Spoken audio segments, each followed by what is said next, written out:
おいしい。うめえ。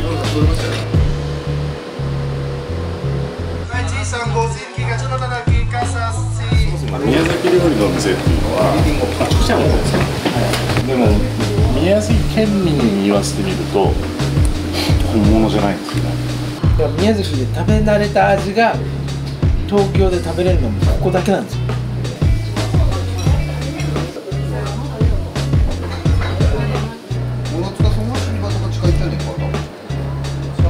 もうその素材の宝庫なのでポテンシャルはめちゃくちゃ高いんですけどね、宮崎は。まだまだ皆さん宮崎と宮城を間違えるぐらいですからね。もうあれだけは本当なんとか宮城って言われるとやっぱもうガカーンってもうこの今までの20何年間が宮城県が嫌いなわけじゃないですよ。宮城県も大好きですけど、宮城って言われるためにあってこう動揺してる自分が隠せないですよね。宮崎を自慢したいと思って始めたのが最初なので、宮崎好きな人を一人でも獲得したい、広めたいっていうか自慢したいですよね。カツオたたき、桃塩、チキン南蛮、新玉サラダ、コーン天、白飯2丁のあら汁1丁です。はい。大体朝のうちにさばいておくんですよね、カツオは。でこういうフィレ状にしておいておくと色も出てくるんですよ。まだ取れたてなんで上がりたてなんで最初はちょっと白っぽいんですけど、これみたいにこう色が真っ赤っかにこういい感じの色にカットしておくとなるんですよね。東北の方とかで上がるものに比べたら比較的大きなものがやっぱ取れると思いますね。5キロから10キロぐらいのやつが取れると思います。大きいサイズがですね。東北の方のやつとかはやっぱりこじんまりとしてて脂がしっかり乗ってるタイプが多くて、こちらは赤身のこういうマグロみたいな感じなんですよね。なんて言うんでしょう、赤身の中に脂を感じるっていうような感じのものなんですよね。いいカツだね。しっとりした感じでいいと思うよ。お待たせいたしました。再チェックします。それたたきでございます。はい。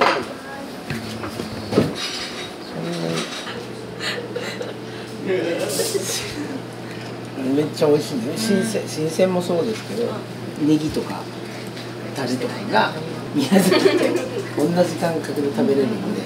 僕の山口出身なんですけど、こんなに美味しい料理は初めてです。昔からカツオって近海ガツオはかなり前から宮崎県が全国1位なんですよね。日本一って昔から結構自慢してたんですけどね、あんまり本当都会の方はご存じないですよね。どちらかというと何かを宮崎のものを自慢するために始めた店なので、カツオは特に自慢したいですよね。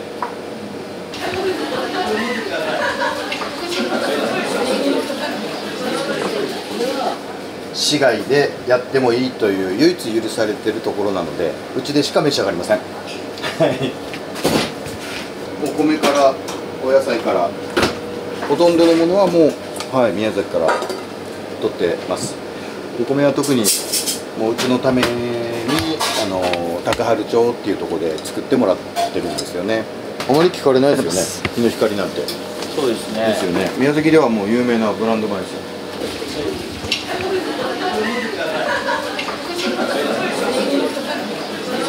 チキン南蛮だ。最強。うわー、やばいよこれは。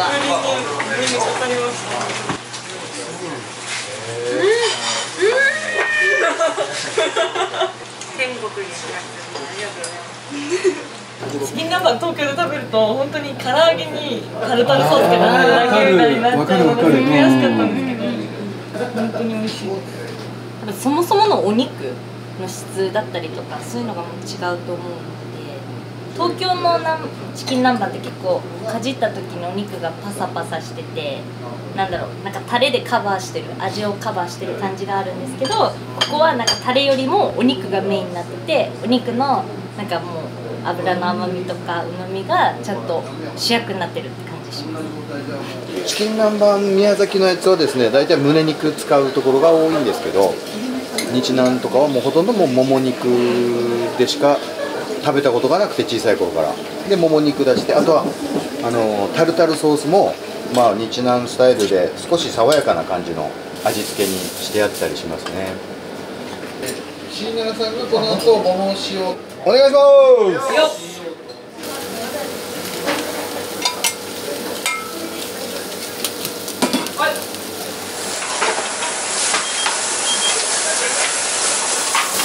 ももニンニクです。おい。この椎名さんね。もも塩ハーフとももニンニク。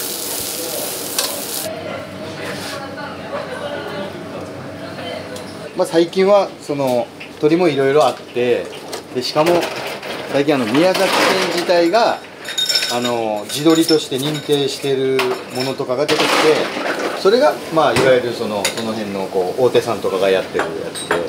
伝統的なやつなんですよ、うちが使ってるのは。黒々とした真っ黒とした、もも焼きで、むちゃくちゃ硬いコリコリした感じの昔ながらの地鶏っていわゆる地鶏っていうものを使わせていただいてます。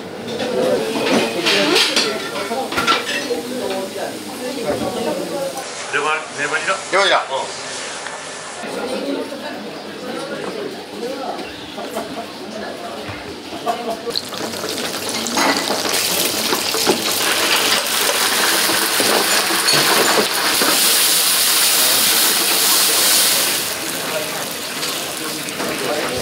これがね、うまいね。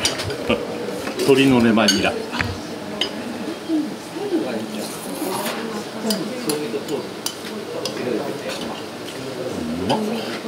豚のレバーはさっぱりしてるんですけど、鶏のレバーは濃厚なんですよね。中華屋さんで食うレバニラとは全然違う。うまいね、やっぱ。焼酎の。よいしょこうか。よいよ。はい。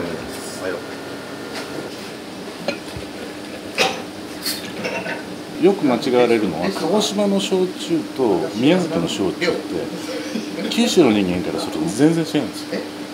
でここは鹿児島の焼酎ってほぼほぼ置いてなくて、黒霧島とか茜霧島とか一番売れ筋のやつって置いてないから。でこれ金京って言うんですけど、これ東京で買えるんですけど、ネットでも買えるんですけど25度しかないですよね。ここは20度なんですよ。で宮崎の人たちは20度なんですよ。だからね。そうそう。だから25度で出されても美味しくないな。そうなんですよ。だからこだわりはここすごいんですよ。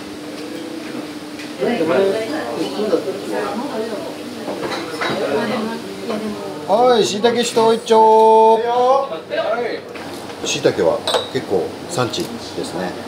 しいたけを丸ごと石突きだけ切って、そこにカツオの内臓で取った作った塩辛、酒盗っていうのがあるんですけど、それを乗っけてちょっと美味しいオリーブオイルつけて七輪で炙って食べる。これ両面焼くと片面ね。片面だけ、片面焼き。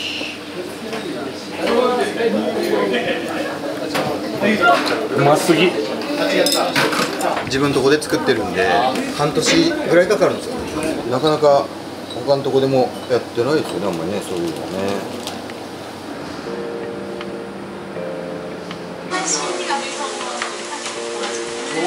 イタリアンのパスタ屋さんみたいなところもやらせてもらったりとか、洋食全般はやってきましたね、当時。いろいろこう煮詰まってた反抗期の17歳16歳ぐらいの時にですね、逃げるように宮崎から出てきてですね、こちらに高校途中で辞めて出てきて、でフィガロで見たフランス料理のジョエル・ロビションっていう人がいらっしゃって、ちょっともう亡くなりましたけど、その方のところで修行した方が東京戻って銀座でやってらっしゃるっていうのが書いてあって、すごいかっこよかったんですよね。その人のところに、嘘ばっかり言って潜り込んでなんとか潜り込めて、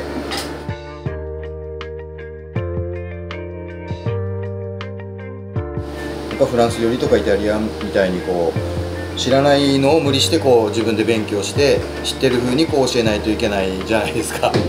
まあ例えばワインのこととかですね。やっぱり勉強してもそのフランス行ったこともないしな、イタリアも行ったことないしなって私の場合ちょっといろいろ思ったりすることもあって、お客さんの方がよく知ってらっしゃる時も本当に多くて、そこはもう本当にちょっとストレスあったかもしれないですね。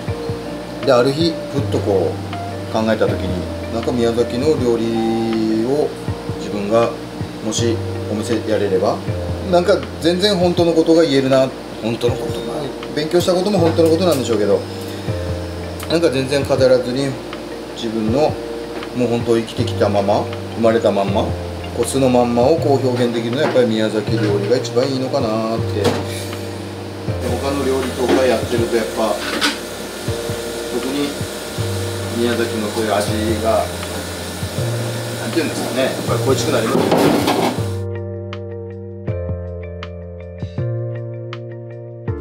なんか自分のこう一生の仕事としてこれやるのはいいかもしらんなーなんて思った。はい、お疲れ様ですって思いましたね、その時。2000年ぐらいですよね、それを思ったのが。で2001年にお店を作ったので23年前ですよね。新鮮に、飲食店が3軒ぐらいしかなかったんですよね、まだ。今多分もう200軒ぐらいあるんじゃないですかね。それが3軒ぐらいしかなくて、こんなとこでなんでやるのみたいなところがありましたけど、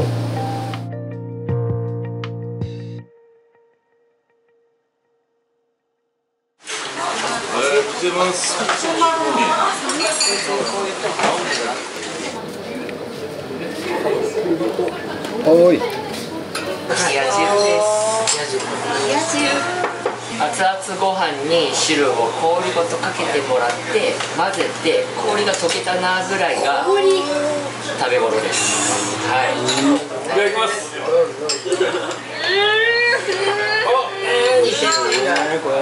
おいし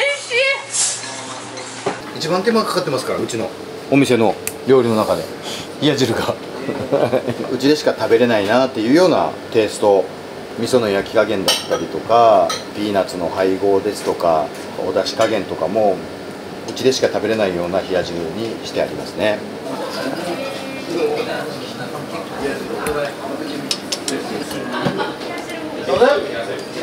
おいしょしょい。いらっしゃいませ。はい、ありがとうございます。はいよ。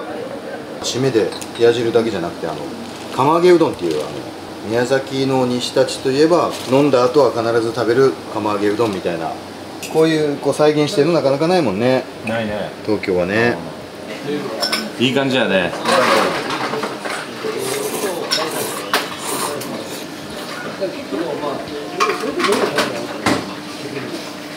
やべえ、うまっ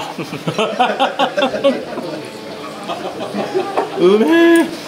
カツオといりこと昆布で、はい、お出汁を取ってます。カツオってこれだいぶ味濃いよね。でもね、こちらですとしっかりしてるやろ、味がね。い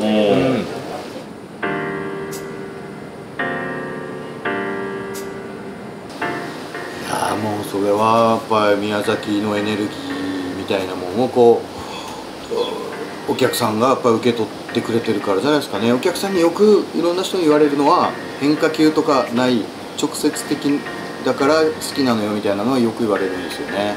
料理でいうと手を加えすぎない、例えばもも焼きだったら鶏に塩をつけて炭の上で焼く、ただそれだけのことをやってる。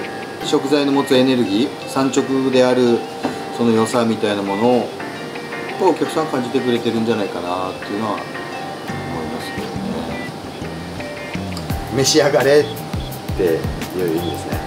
都城とか鹿児島とかで使うような言葉なんですけど、うちのお店来てもらったらやっぱりできることなら普段はワインとか飲んでらっしゃる方も芋焼酎とか飲んでもらいたいですよね。でももやき食べてカツオ食べてお客様の食事してる顔を見たりするのが現代的かもしれないですよね。